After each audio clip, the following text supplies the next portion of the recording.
on the 1st of May, 1915. With World War I entering its 10th month, the Lusitania departed New York City for Liverpool. Before reaching its destination, this luxury liner would discover that neutrality means nothing when it comes to war. On today's episode of Never Stop Learning, we will be checking out the history of the Lusitania and her tragic final voyage.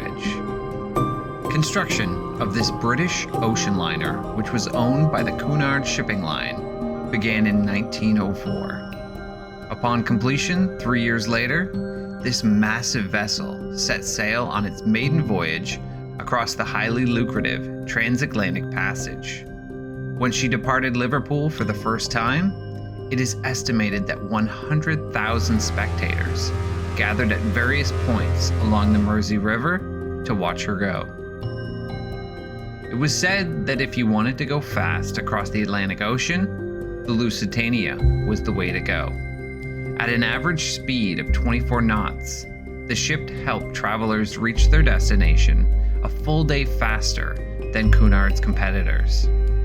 On its maiden voyage, the Lusitania was for a short time the largest passenger ship in the world, measuring 787 feet in length and weighing approximately 31,550 tons. The ship's beauty was matched only by its complexity. From the start, it was a challenge to keep the Lusitania at her finest. In the first winter at sea, it was discovered that woodwork in the first-class writing rooms and dining salon had begun to shrink and needed to be rebuilt. As well, the ship's pipes froze in cold weather and ruptured. But in the end, the ship endured. It was fast, comfortable, and adored by all that stepped aboard her. By the end of April 1915, Lucy had completed 201 crossings of the Atlantic. On May 1st, 1915, the Lusitania was preparing to depart from New York City. Many excited passengers opened their morning paper to find a notice that had been placed by the German embassy. It reminded readers of the existence of a war zone around the waters of Great Britain and cautioned passengers that vessels flying the flag of Great Britain or any of her allies were liable for destruction, and that travelers sailing on such ships did so at their own risk. Though the warning didn't name any ship in particular, it was widely understood that this message was being aimed at the Lusitania. In some papers, the ad was even positioned adjacent to Cunard's own advertisement for the ship. One passenger, a seaman named Leslie Morton, at the age of 18, he was close to achieving his second mate certification. With the war amping up in Europe, Leslie and his brother Cliff wanted to get back to England to take part in the fighting, which they both thought would be ending soon. As they were standing on the dock staring at this behemoth of a ship, Leslie would later write, "She seemed as large as a mountain." One of the officers of the ship approached them. Knowing the look of a seaman, he offered to let them work on board the ship for free passage back to Liverpool. Meanwhile, along the northeast coast of Germany, a vessel of a different sort slipped silently out of the harbor. This was the German submarine U-20, captained by Walter Schreger. Schreger had just turned 32, but was considered an expert in the matters of submarine warfare, and his ship was often used to try out new submarine tactics. He was one of the few U-boat captains that had been part of the German submarine service before the war began. Although he was free to submerge the U-20 whenever he wanted, he could travel much faster and further while on the surface.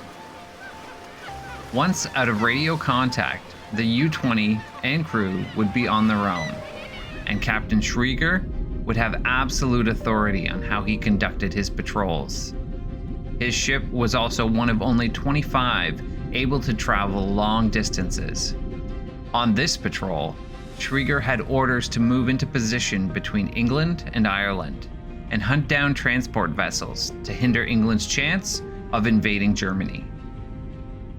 Once outside New York Harbor, the Lusitania accelerated, but Captain William Thomas Turner did not bring her up to full speed as he was about to rendezvous with 3 ships: HMS Bristol and Essex, as well as the Caronia, a Cunard liner repurposed for military use. As the Lusitania came to a stop, the other 3 ships each lowered a boat full of mail bound for England. Once the mail bags were aboard, Captain Turner gave the orders for full speed ahead. Normally, all of Lusitania's furnaces and boilers would be fully engaged during a crossing, black smoke pouring from her 4 smokestacks. But the war had caused a decline in travel so dramatic that Cunard had been searching for ways to save money wherever possible. Captain Turner was given orders to use only 3 of its 4 boiler rooms for a savings of 1,600 tons of coal per trip. But this also slowed the ship from its top speed of 25 knots down to 21. Cunard didn't publicize the changes, and few, if any, passengers seemed to notice. By Thursday evening, the Lusitania entered what the Germans considered the war zone around Great Britain. As the passengers sat down to an elaborate meal, the Lusitania's wireless operator picked up a message from Ireland. Submarines active along the southern coast of Ireland. At the same time, the ship received another message. This one directed to all British ships.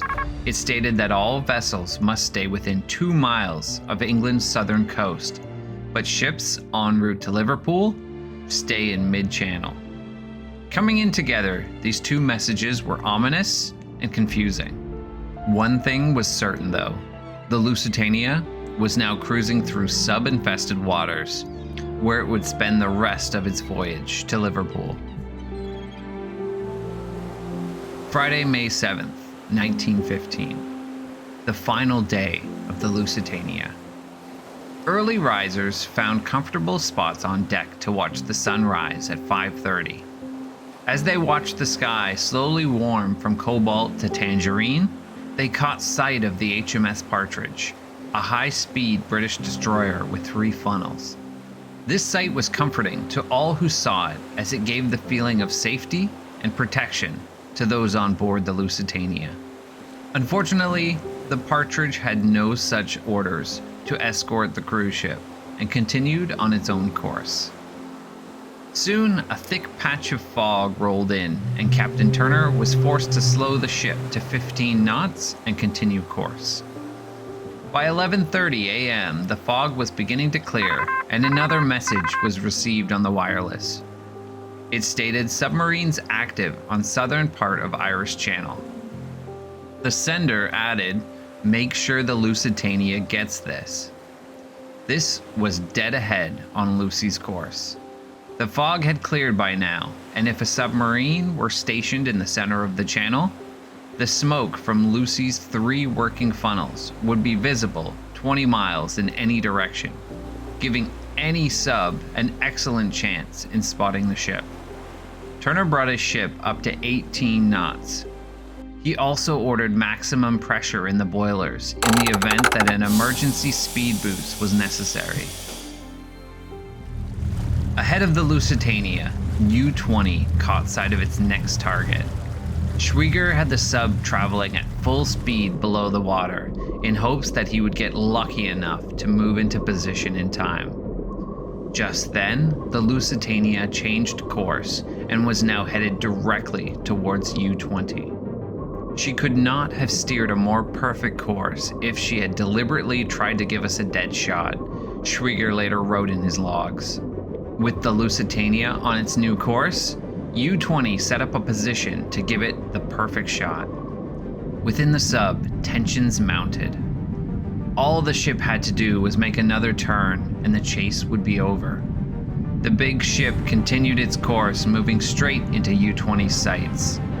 Once in place, Schwieger's crew flooded the torpedo tube and fired. The torpedo burst from the submarine and was soon traveling at 44 miles an hour. With the surface of the sea as smooth as glass, the likelihood of the torpedo being seen was high. Aboard the Lusitania, a majority of the crew was hard at work organizing the passengers' baggage as they prepared for arrival. There were more crew than normal about, as half were starting and the other half ending their shifts. Unfortunately, they were working directly next to where the torpedo would make contact with the ship, wiping out a majority of the people assigned to lowering the lifeboats. Seaman Leslie Morton of the crew finished up there at 2 p.m. and took his position as lookout in the forecastle of the ship. He stood on the starboard side while another crewman took the port side. At 2:10, Morton checked his pocket watch, and as he was putting it away, he saw a large burst of bubbles, roughly 500 yards out. Next, a line began to appear along the surface, headed towards the ship, as if an invisible pencil were drawing on the surface of the water. Along the starboard side of the ship, many passengers witnessed this strange line headed towards the ship, many unsure what to do, some transfixed on the sight, unblinking. Others shouted, "Torpedo!" This line of bubbles passed from view beneath the deck, and for a brief moment, nothing happened. Some thought perhaps it had missed, but the next instant, 350 pounds of explosives ignited against the hull of the ship, about 10 feet below the waterline. A wall of seawater shot up, turning Lifeboat 5 into splinters. A hole the size of a small house had taken up residence on the starboard side of the Lusitania. At a speed of 18 knots, the ship was forcing water into the roughly 40 by 15-foot hole, allowing 100 tons of water per second into the belly of the ship. The ship began to roll to the right and bow almost instantly, and then appeared to right itself. It had seemed that the watertight bulkheads were doing their job, and that the ship, although hindered, would be all right. This was until somewhere deep within the ship, a second, muffled explosion occurred, roughly 30 seconds after the first. On the bridge, Captain Turner ordered the engines full astern to stop the ship. At their current speed of 18 knots, it was much too fast to release any lifeboats. The engines did not respond. Turner next ordered the ship to be turned to shore, but the helm also wouldn't respond. At this point, the ship was already listing 15 degrees to starboard. Inside the ship, the main electric dynamo had failed. All lights went out, leaving anyone still alive along the interior of the ship in complete darkness. The list continued to grow ever steeper, and along E-deck, it was later reported that at least 70 portholes had been left open. As they dipped below the waterline, it allowed another 260 tons of water per minute to enter the ship. At 2:20, 10 minutes after impact, everyone on deck stood in eerie silence as they continued to wait for the ship to slow enough to begin releasing the lifeboats. As the first of the lifeboats began to be lowered, the list of the ship was so severe that the lifeboats on the starboard side hung away from the deck, leaving a gap of 5 to 8 feet, with the sea roughly 60 feet below. As passengers jumped this chasm on the starboard side, over on the port side, all lifeboats were found to be useless as they hung in towards the ship. An attempt was made to launch Lifeboat 18 on the port side. It contained 40 women and children, but was held in place by a restraining pin. The sailor in charge refused to release the pin until the order had been given by the captain. This was until one of the passengers pulled a gun on the sailor and said, "To hell with the captain. Don't you see the boat is sinking?" The sailor complied and released the pin. This caused the boat to swing in towards the deck, crushing all standing between the lifeboat and the wall.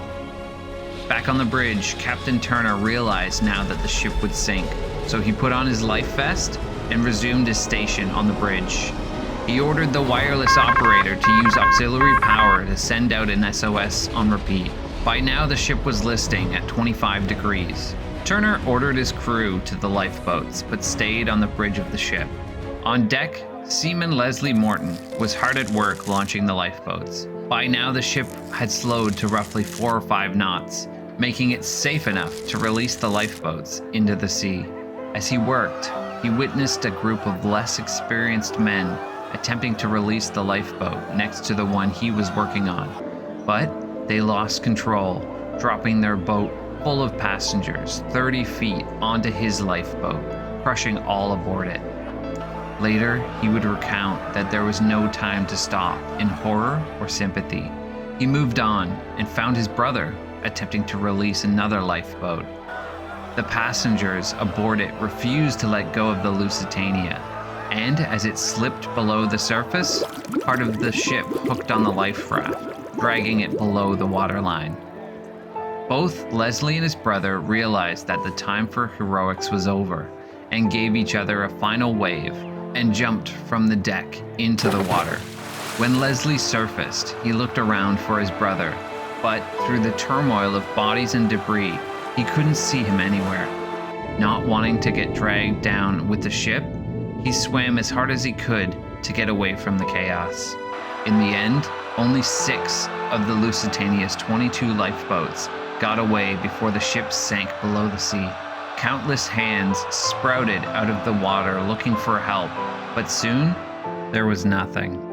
Many passengers floating with life jackets on incorrectly found themselves struggling to keep their heads above water, but soon only passengers with properly worn jackets found themselves floating alongside hundreds of corpses.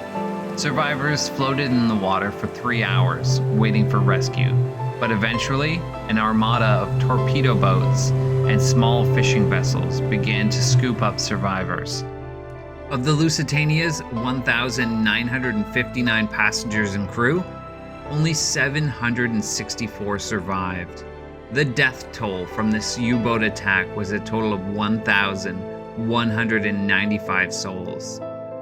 Over 600 passengers were never found.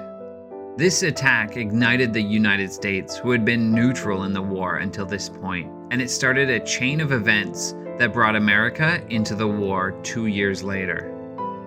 Thanks for watching this episode of Never Stop Learning. Please like and subscribe as it really helps us out, and until next time.